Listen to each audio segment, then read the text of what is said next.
Good evening. Here we are. They are burning. So there's like amazing cloud of smoke that should be here anytime to give me a nice little choke 'em up. So thank you for being with me. Oh, here we go. We're gonna finish this book. If it's the last book I finish, I'm gonna finish it. So here we are, chapter 26. Together we ride. All right, let's see, what's it called? The third enlargement of American whiteness. Oh, wait, I put my thing down. Okay, there we go. The Second World War rearranged Americans by the millions. Some 12% among a population of 131.7 million, roughly 16 million people, served in the armed forces, which threw together people whose parents hailed from all over Europe. Millions of civilians migrated to jobs around the country, further diluting parochial habits. Some 2.5 million Southerners left the South, and Northerners went south to training camps and war work. Louis Adamick had dreamed of a second, more homogenized immigrant generation, and one had already started in the Civilian Conservation Corps, fruit of the New Deal's earliest days. Now, a decade later, millions, rather than tens of thousands, left home. Let us remember that this mixing occurred with several notable exceptions.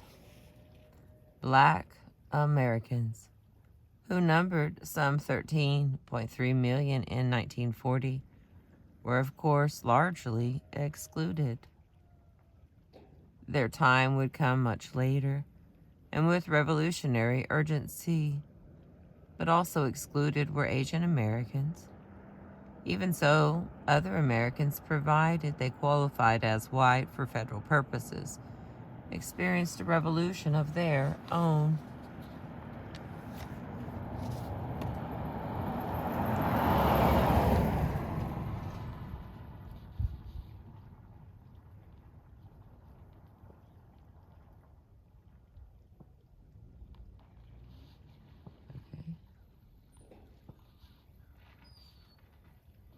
Indeed, the white category itself had expanded enormously, well beyond European immigrants, their children, and their children. Included now were Mexicans and Mexican Americans. The handsome Julio Martinez from San Antonio plays a leading role in the multicultural Army Squad of Normal Mailer's best-selling war novel, The Naked and the Dead, from 1948.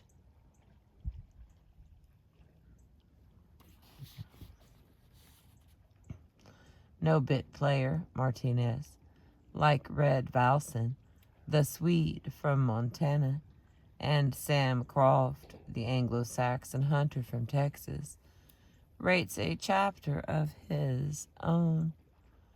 Since the mid-1930s, federal and Texas state laws had defined Mexicans as white and allowed them to vote in Texas's primary. Wow. The smoke is getting here. Allowed them to vote in Texas's white primary, while Asian American and African American service personnel were routinely segregated and mistreated. Mexican Americans fought in white units and appeared to be in the media of the war. Witness the boom in population war movies like Baton, 1944, starring the Cuban Desi Arnaz. who in the 1950s would become a television star as Lucille Ball's husband in the long-running I Love Lucy series. Meeting new people in new places broke down barriers. The novelist Joseph Heller, 1923 through 1999, left his Jewish corner of Brooklyn's Coney Island and went south to the Norfolk Navy Yard in Portsmouth, Virginia. Heller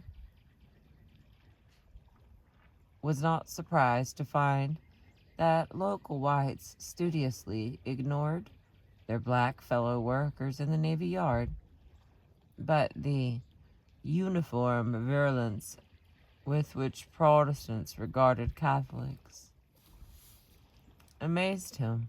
Luckily for Heller, such hostility was not his problem. As a Jewish New Yorker, he became a novelty, treated well and chatted up warmly in lunchtime breaks, with a single exception. One discussion, he wrote in his memoir, turned to religion, and I chose to volunteer the information that Jesus was in fact Jewish and of presumed Jewish parentage. The immediate and united stiffening of the entire circle of white faces was an instantaneous warning that they had never been told this before and did not want to be told it now or ever. Even my closest pals bristled. Similar lessons in cultural differences occurred countless times.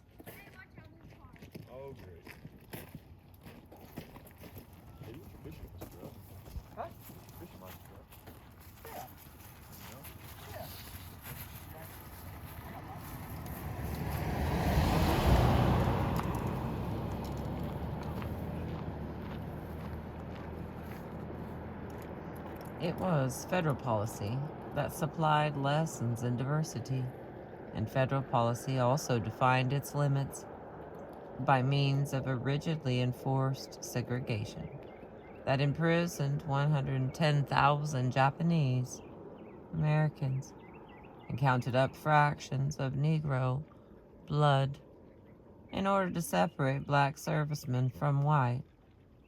By and large, only those being kept apart and their allies noticed the segregation for quite a long while. Here's a side note.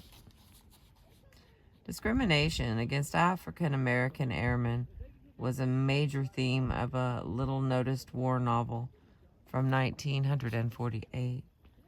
James Gould Causen's Guard of Honor, in which the commander, realizing the justice of the black men's demands for an end to segregation, nevertheless sides with the more numerous anti-black whites to avoid confrontation.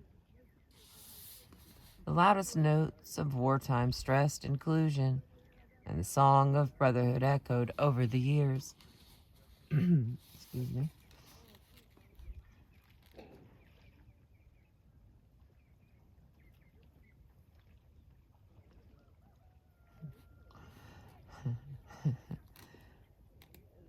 This theme of inclusion had emerged during the New Deal of the 1930s as a means of strengthening the democratic allegiance of new voters in immigrant neighborhoods. President Roosevelt addressed immigrants and their children in a spirit of oneness. The outbreak of war in Europe in 1939 intensified American condemnation of intolerance. One of the president's 4 freedoms, defining the goal of the war, was freedom of religion. Another side note. In his 1941 annual message to Congress, Roosevelt outlined 4 freedoms and owed everyone in the world freedom of speech and expression, freedom of religion, freedom from want, and freedom from fear. In 1940, the popular picture magazine, Look, showed how far religious prejudice had fallen out of favor by publishing a special issue denouncing anti-Semitism. When Charles Lindbergh, in September of 1941, blamed the war on the British, the Roosevelt administration, and the Jewish, the normally cautious New York Times denounced his anti-Semitism. And another side note. In its editorial deploring Lindbergh's speech, the New York Times doubted whether a religious group whose members come from almost every civilized country and speak almost every Western language can be called a race. An example of official wartime Americanism appears in the 7 propaganda movies the U.S. Army Signal Corps commissioned. Entitled Why We Fight, and directed by Hollywood's Frank Capra, these films sought to teach enlisted men the democratic basis of the war. The Capra family's story, one of Sicilian immigrants, presents a cognate example of 2 experiences, one older and one newer. As eventually a fabulously successful filmmaker, Frank Capra stands out from the crowd. His older brother Ben was not so lucky. Frank and the rest of his family immigrated to California in 1903 to join Ben, whose life had been more representative of Italian immigrants' misadventures. Ben Capra had contracted malaria while working in the sugarcane fields of Louisiana and other Italians and African Americans, with other Italians and African Americans. A black woman had nursed him back to health, and he stayed with the black family for 2 years. Later, in New Orleans, Ben fell victim to the beating, kidnapping, and transport that ensnared many of vulnerable immigrants of the time. Shipped to a sugar island in the Pacific Ocean, he and a buddy escaped peonage in a rowboat and were miraculously rescued by an Australian liner and taken on to California. There, Ben settled. Got a little side note. Hang on, let me get a drink.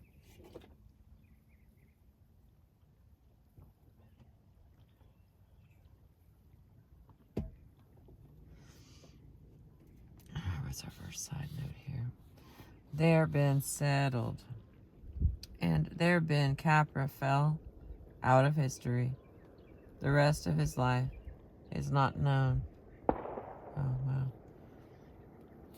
And his younger brother, Frank, spent, as he reports, a miserable American childhood.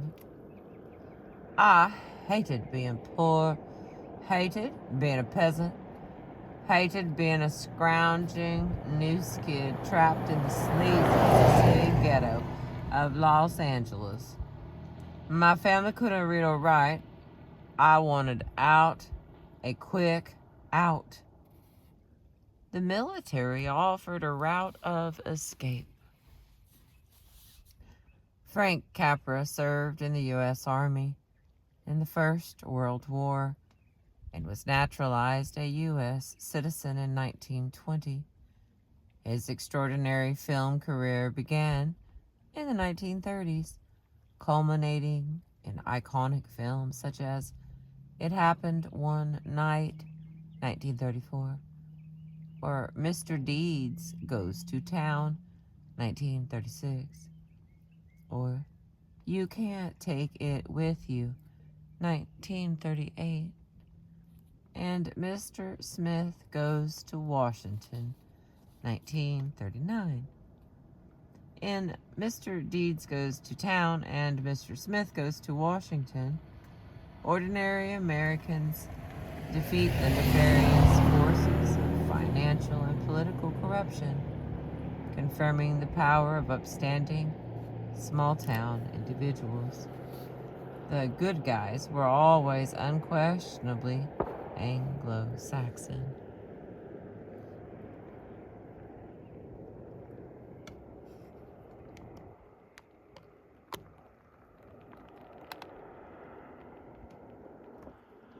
That's only gonna go so far. Okay, got a little side note here.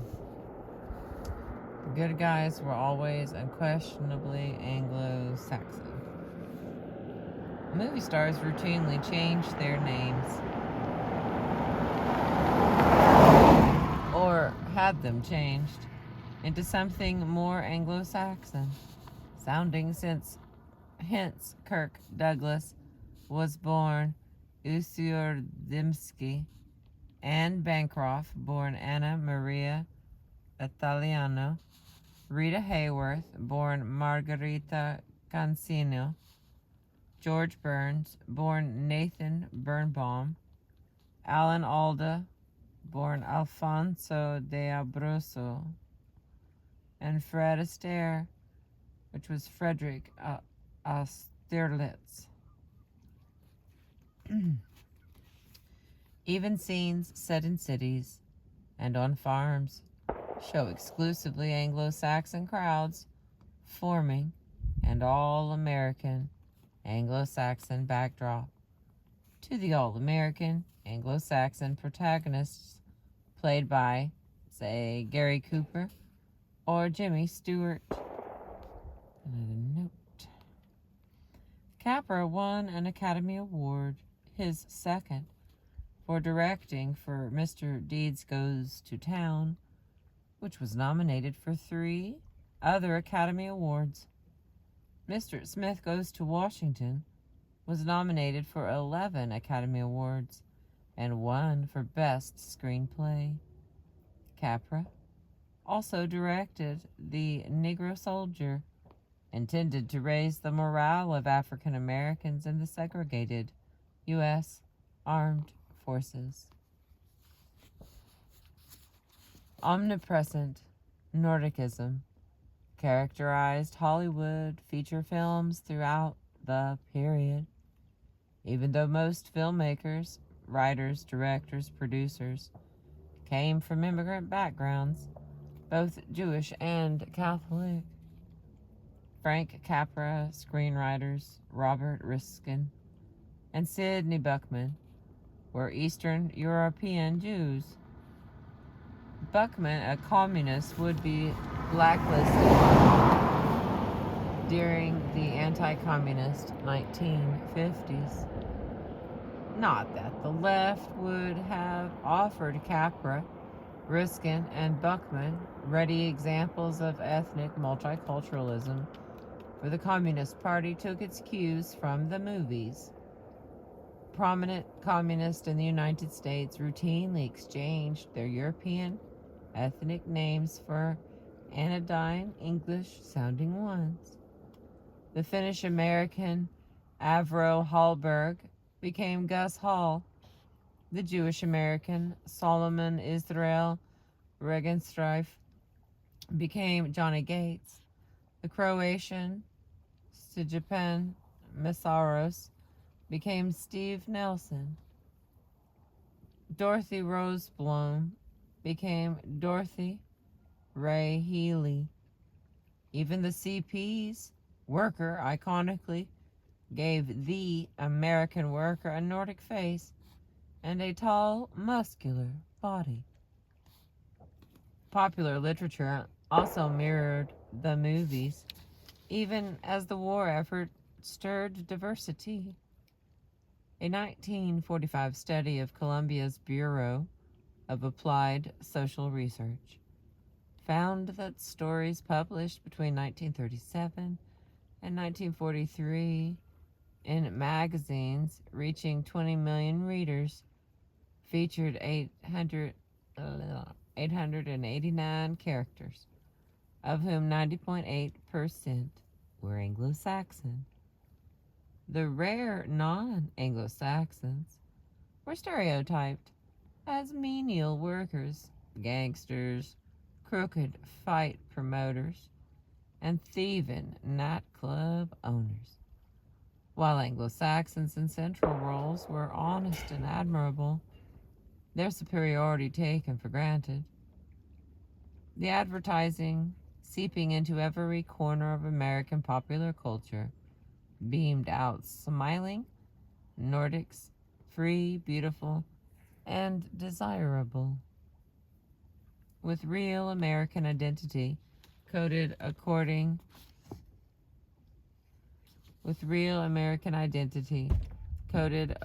to race. Being a real American often meant joining anti-black racism and seeing oneself as white against the blacks. Looking back to the war years, an Italian American recalled a tempting invitation to take sides during the Harlem riot of 1943.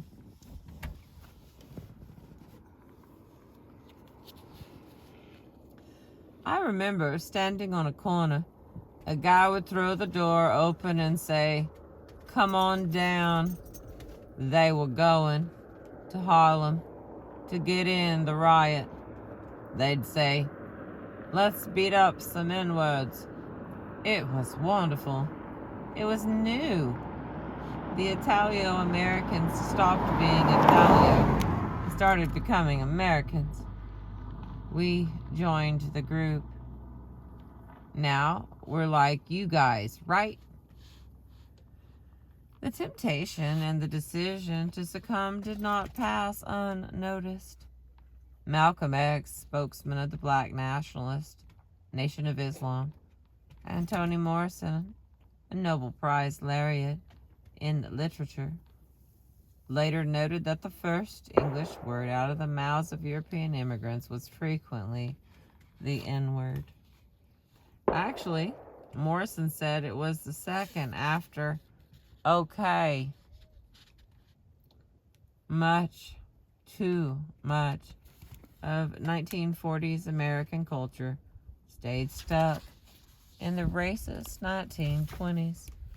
Although some code words fell out of fashion, the roots of Nordic in Madison Grant's Nazi-like eugenics disabled it for use in the 1940s. Pre-war names of the categories of dolichocephalic and brachiocephalic also disappeared, though FBI wanted posters and mugshots continued to depict miscreants in profile as well as full face. The shape of the head, it seems, still said a good deal. Nor did the cephalic index fade, as in the American's ideal face shape. The dolichocephalic, long-headed oval of Norman Rockwell's quintessential Americans, rather than the brachiocephalic square or round. Be tall, be blue-eyed, and if a woman, be blonde. Autobiographical statements of Americans born in the 1940s reveal a keen awareness of the difference between American standards of beauty and the bodies of women increasingly being called ethnic. This term dated back to the 1920s, but it came into common discourse only after the Second World War as a way to label the children and grandchildren of Louis Adamic's second immigrant generation. English, German, Scandinavian, and Irish Americans did not fall under the ethnic rubric, which had become a new marker for the former alien races. an Italian-American recalled his mother in the 1940s, referring to the Irish families on the block as the Americans. For quite some time, ethnic Americans looked from afar on the blonde people, the term of the anthropologist Karen Brodkin for the mythical, normal America of magazines and television, in quest of the tall, slender, normal American silhouette, she wrote. My mother and I were always dieting. Dieting was about my and my mother's aspirations to blonde people's standards of feminine beauty. Much nose bobbing, hair straightening, and bleaching ensued. Anglo-Saxon ideals fell particularly hard on women and girls, for the strength and assertion of working-class women of the immigrant generations were out of place in middle-class femininity. Not only was the tall, slim Anglo-Saxon body preeminent, the body must look middle rather than working class. And the middle class was growing in actual fact. Once again, Joseph Heller explains the economic transformation that began with military service. My total income upon entering the Air Force as a private was as much as I'd been able to command outside, and as an officer on flight status was greater, and I was able to earn afterwards when starting out in my civilian pursuits. After the war, the money just got better. Here is Heller again, on top of the world in 1945. I felt myself walking around on Easy Street in a state of fine rapture. What more could I ask for? I was in love and engaged to be married to the same young woman I was in love with. I was 22 years old. I would be entering college as a freshman at the University of Southern California, with tuition and related costs paid for by the government. And the guys from his neighborhood were doing all right, too. Here's another little written by the guys from his neighborhood. After the war, Marty Kapp, a Heller neighbor, continued what technical education had begun in the Navy V-12 program and graduated as a soil engineer, yet another thing I'd not heard of before. For all his career, he worked as a soil engineer with the Port Authority of New York on airfields and buildings. I know, and perhaps on bridges and tunnels, too, and had risen to some kind of executive status before he died. He did well enough to die on a golf course. I was able to go to college. Lou Berkman left the junk shop to start a plumbing supply company in Middletown, New York, and looked into real estate with the profits from that successful venture.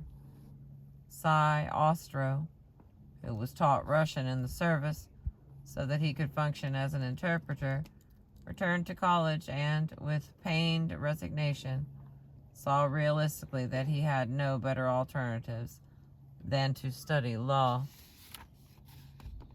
For Italian Americans, highly segregated in slum neighborhoods and routinely called wops, dagos, and guineas before the war, the 1940s brought brand new money for college and homes.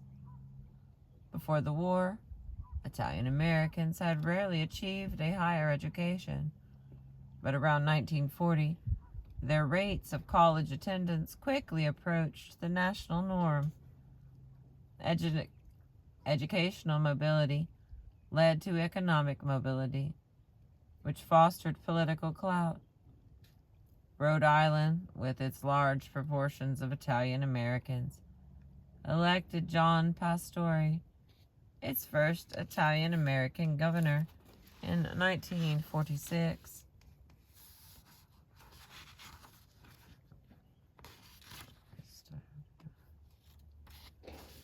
Italian Americans in Rhode Island State House numbered 4 before 1948, when their numbers doubled. By the late 1960s, they numbered 16. Less numerous Slavic Americans did not succeed as brilliantly in politics, although their timetable for gaining office was similar. The first Slovenian governor of a state, Frank J. Lausch of Ohio, got elected in 1945 and was sent to the U.S. Senate in 1956. All right, next little. I got another drink. How far? Oh, we're 30 minutes.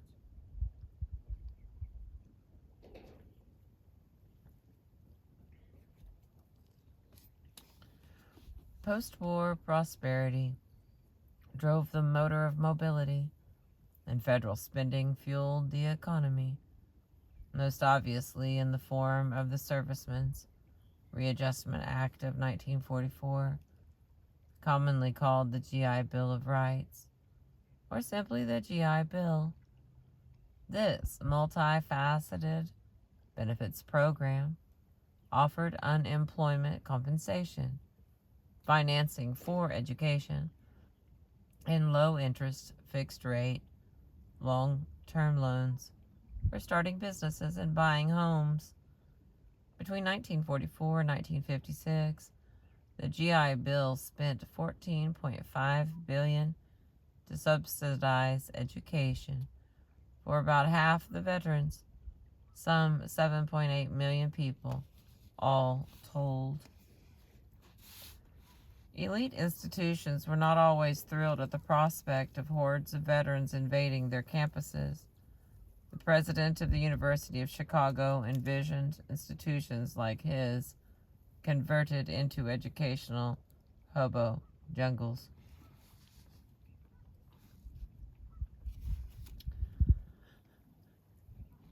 The Federal Housing Authority, the FHA, along with the Veterans Mortgage Guarantee Program, offered veterans and developers federally insured mortgages and loans on terms far more favorable than those of savings and loan institutions and banks.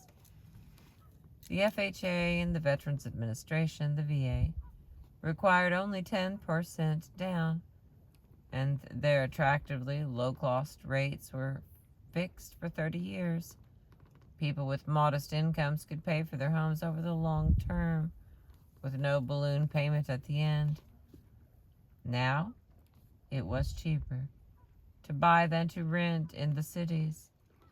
An increase in home values would underlie family wealth and middle-class status in coming generations. The FHA and the VA financed more than $120 billion in housing between 1934 and 1964, peaking in the 50s and early 60s. By then, the FHA had become the nation's prime mortgage lender, holding about one-half the home mortgages, and the VA had insured mortgages for nearly 5 million more. Those homes were largely in new suburbs, early and famously the two Levitt towns in Nassau County, Long Island, New York, built between 1947 and 1951, and in Bucks County, Pennsylvania, built in 1951. The Levitt family was Jewish, but its first suburban community, Strathmore at Manhasset, barred Jews. William Levitt noted, No one realizes better than Levitt that an undesirable class can quickly ruin a community. Sameness marked the suburban theme. Even the Holocaust seldom got mentioned, though popular culture recognized Jews obliquely. In the 1945, the first and only Jew was crowned Miss America after a tussle over her Jewish-sounding name, which was Bess Meyerson, born 1924.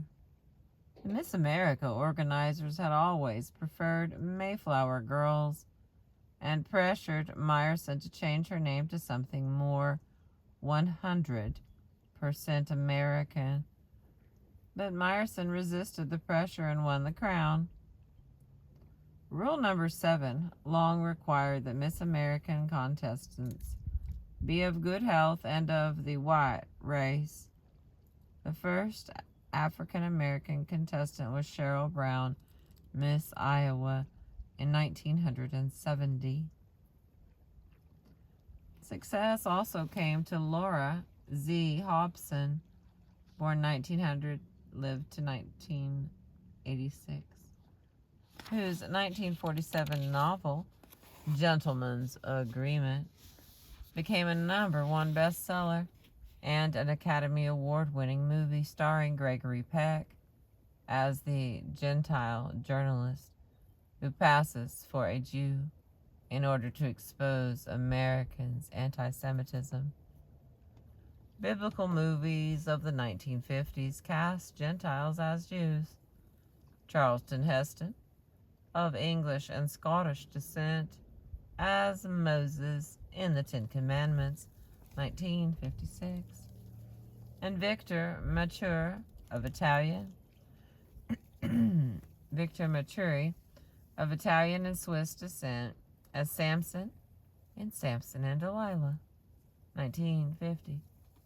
The War for Independence of the Scrappy Republic of Israel in 1948 made Israelis into American revolutionaries and solidified the notion of the United States as a Judeo-Christian nation.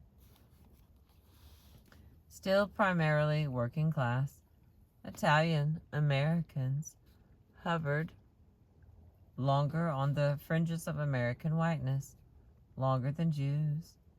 But the 1950s made individuals, such as the singer Frank Sinatra and Annette Funicello, the star Mouseketeer of Walt Disney's Mickey Mouse Club, into 100% Americans who happened to be Italians.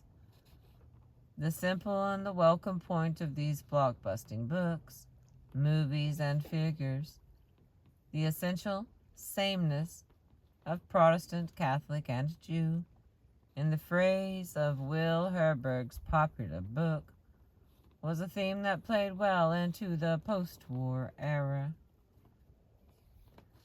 Herberg's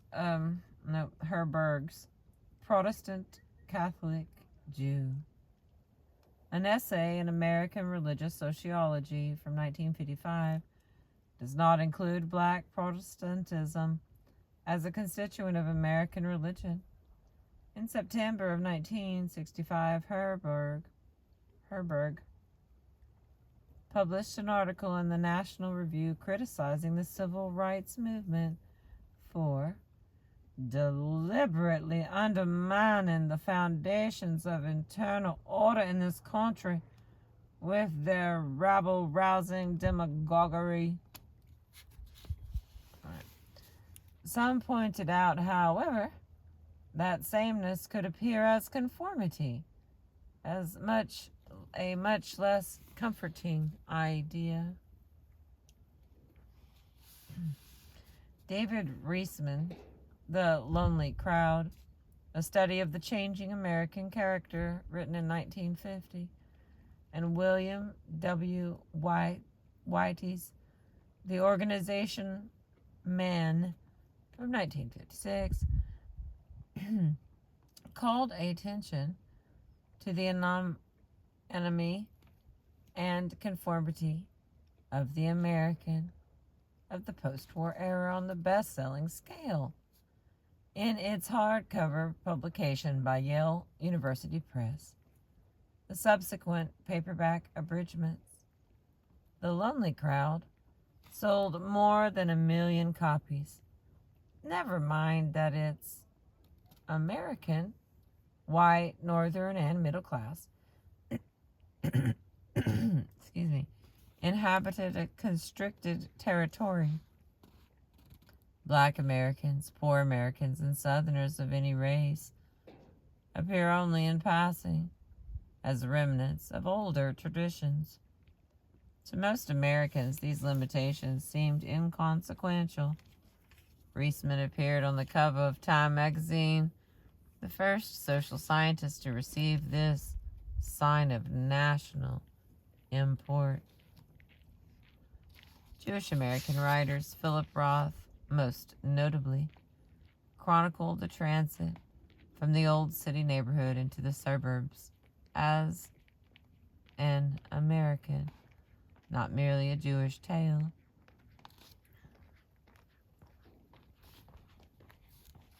Y'all putting up deer blinds or something? No. No, he's just Looking around? Yeah, while I'm filming. Oh, what are you filming? I just read books out here to the sunset. Oh, nice. So. I like your dog. Thank you. He's sweet. I see. There, you're all right. I know, she noticed you.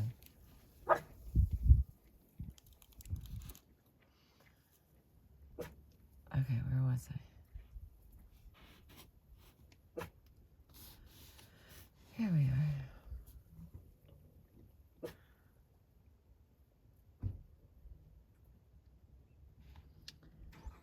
Jewish American writers Philip Roth, most notably, chronicled the transit from the old city neighborhood into the suburbs as an American. Wiley? Oh my goodness, I thought you fell out, silly dog. What are you doing?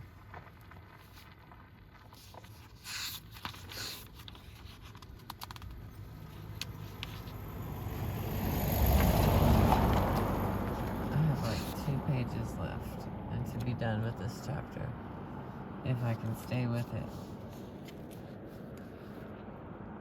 Alright, here we go. In Herman Wouk's best-selling 1947 novel, Marjorie Morgenstern translates her quintessentially Jewish last name into Morning Star. Just as name changes, nose jobs, hair straightening, and dieting proliferated among would-be American Americans, living in their little boxes made of ticky-tacky, and they all look just the same. Not that sameness and conformity seemed all bad. That line from Malvina Reynolds' 1963 hit song Little Boxes culminates the process of going to university to be doctors and lawyers and business executives. Those who came out all the same did so in nice new neighborhoods with good new schools. In 1960, a quarter of the American housing stock was less than a decade old, and suburban residents and single-family homes outnumbered people living in the country or in what was coming to be denigrated as the inner city. Suburbia might be monotone, but it was a sameness to be striven toward. Not surprisingly, suburbanization changed culture as well as residence. The literary critic Louis DeSalvo spoke for millions of post-war Jewish, Italian, and other working-class white ethnic families who used GI Bill loans to move out of the city. Her family left a 4th-floor tenement apartment in Hoboken for a home in suburban Ridgefield, New Jersey. Soon, Louis' mother began refusing to eat her immigrant mother's homemade peasant bread. A bread, DeSalvo recalled, that my mother disdains because it is everything that my grandmother is, and everything that my mother in 1950 suburban New Jersey is trying very hard not to be. DeSalvo's mother prefers commercial, sliced white bread. Here's a little reading. Maybe my mother thinks that if she eats enough of this other bread, she will stop being Italian American and she will become American American. Maybe. People will stop thinking that a relative of my father's who comes to visit us from Brooklyn once in a while is a mafioso because he is Italian American and has New York license plates on his new black car and sports a black tie and pointy shoes and a shiny suit and a Borsalino's hat tipped way down over his forehead so you can hardly see his eyes. That's the end of that part. Nor does DeSalvo, like so many of her generation, speak for the European language of her immigrant grandparents. She has more in common with her Jewish and Irish American peers in the suburbs than with her cousins back in Puglia, which she did not visit until she was 60 years old. The GI Bill, the FHA, and the suburbs made her a middle-class American, confronting American ideals. To be American had rapidly come to mean being middle class, and therefore white, as in the facile equation of white with middle class. It was as though to be the one who automatically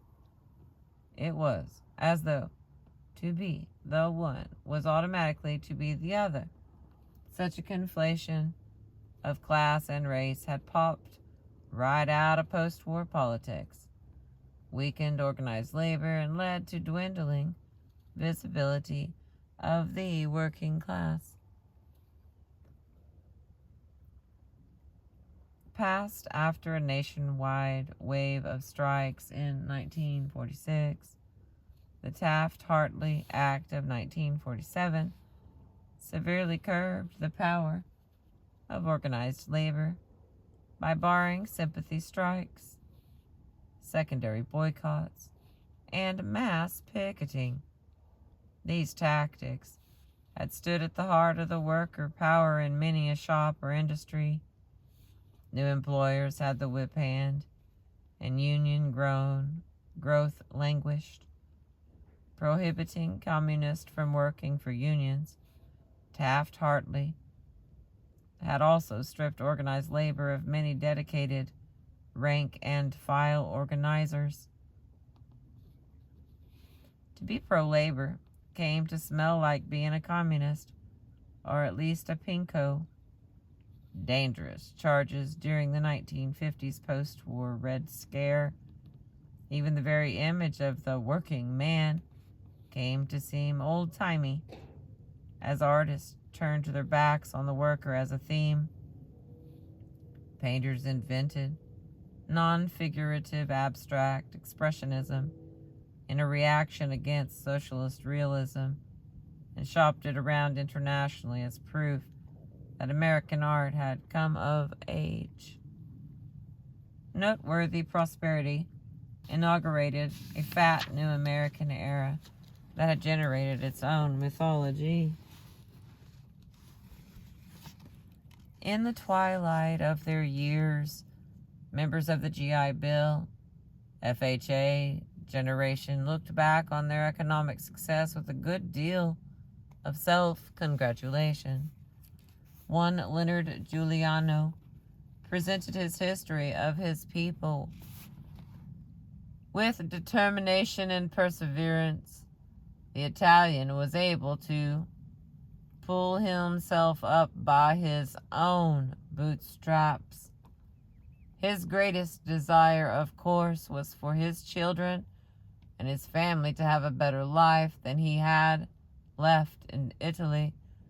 But he did not expect this for nothing. He had to work. Al Riccardi told a similar story.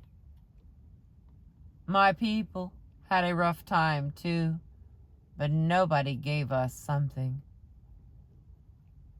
A daughter of Jewish garment workers agreed.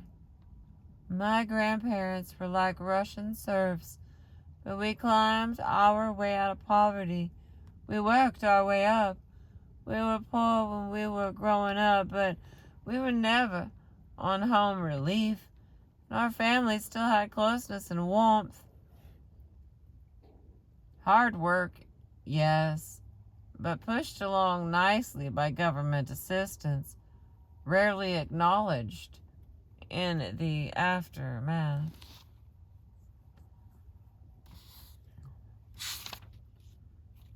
Come on, babies.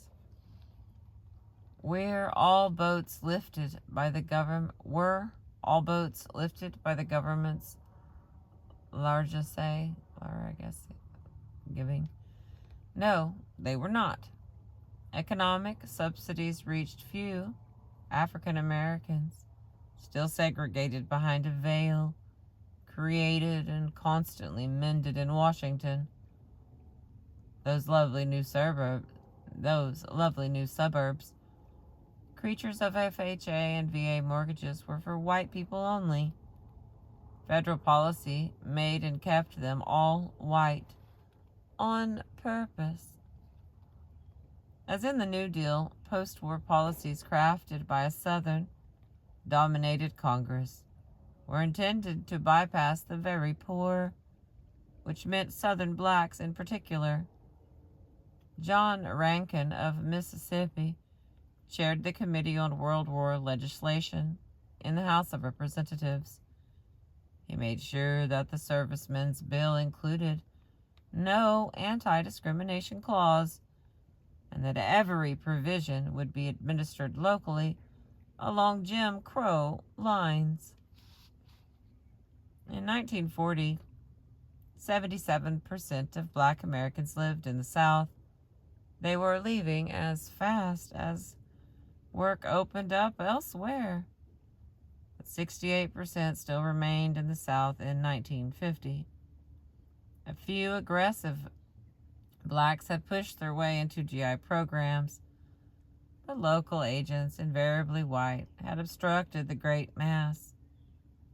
As early as 1947, it was clear, as investigations by black newspapers and a meta-study revealed, that the GI Bill was being administered along racially discriminatory lines. It was, the report, our Negro veteran concluded, as though the GI Bill had been intended for white veterans only. This color line appeared sharply in the suburbs.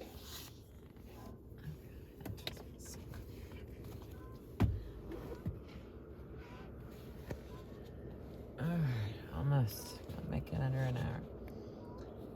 The Levittowns, for instance, managed to lock out African Americans by way of restrictive covenants, deeds and codicils that barred an owner from selling or renting to anyone that was not white.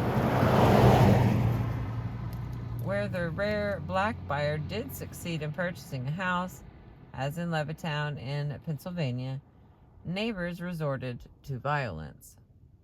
Not one of the 82,000 new inhabitants of Levittown, New York, was black. A lily-white policy that held on well into the 1960s. No matter. Time magazine featured William Levitt on its cover of July 3rd, 1950. And for decades, discussion of suburbs like his made no mention of a white lining.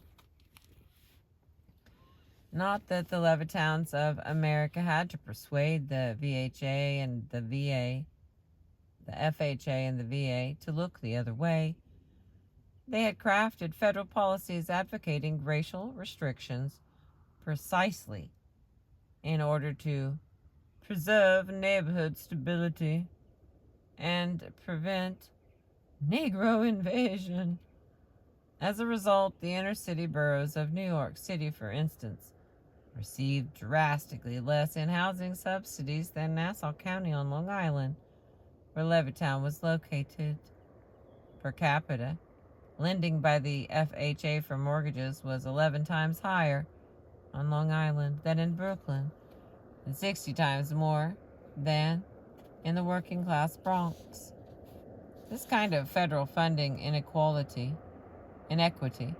affected urban families of all races, leaving cities to decay for lack of credit and to be racked by urban renewal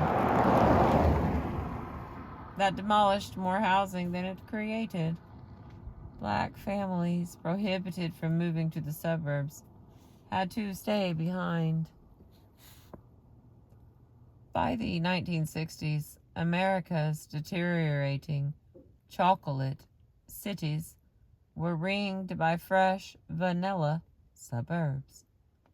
Deindustrialization aggravated conditions, as industries that had offered well-paid union jobs to the children of immigrants in the 1940s and 50s headed overseas. Soon the image of the black ghetto appeared in American commentary, and the figure of the Negro became virtually conflated with those degenerate families and alien races of the century's first half. The civil rights movement of the 1950s and 60s, as well as the urban riots of the 1960s, were protests against a long, dismal history of racial discrimination, segregation, unemployment, and blight, economic as well as social.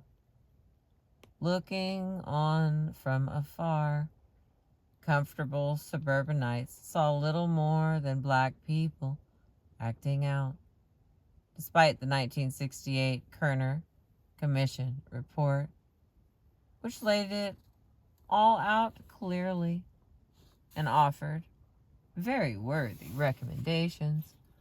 One of them, a Fair Housing Act. Congress passed the following year, outlawing discrimination in housing. All right, we made it to the last paragraph.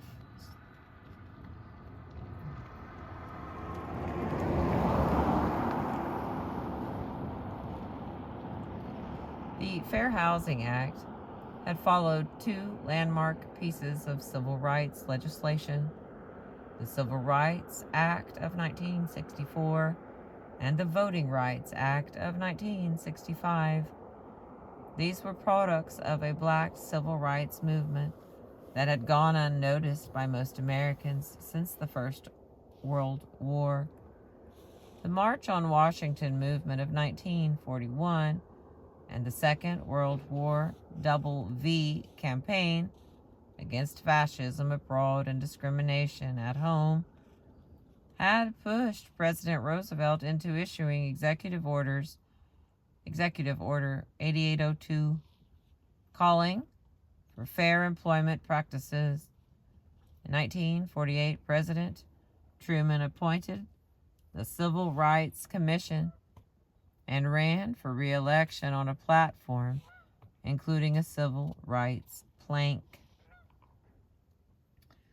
The 1948 Civil Rights Plank enraged Southern Democrats, who walked out of the convention and formed their own states' rights, which was a Dixiecrat party, with J. Strom Thurmond, governor of South Carolina, as its presidential candidate. Of late, the civil rights movement had garnered more attention than when television began to cover it. By 1960, the civil rights movement had high visibility and undoubted justice on its side.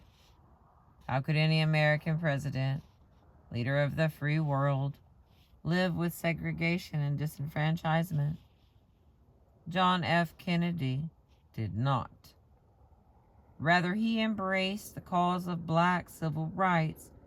So did his successor, Lyndon B. Johnson, who pushed through the mid-1960s legislation that began redressing government practices as old as the nation itself. But redress came with much pain. By the mid-1960s, the whole world watched as Americans played out their race drama on television. The angrier the speaker, the more rapt the attention, and no voice was angrier than that of Malcolm X. All right, we did it. We finished the whole chapter. Hallelujah. This little guy who pops up on my thing and he says Pettyluia. And he makes me laugh when he says it. Every once in a while, throw out a Pettyluia. Thank you for being with me, letting me read. I know it was a little dangerous here, but it wasn't really dangerous. That's what I've been reading you. I appreciate you. We've only got a chapter or two left, and then I'll start something new. Thank you for being with me. See you tomorrow.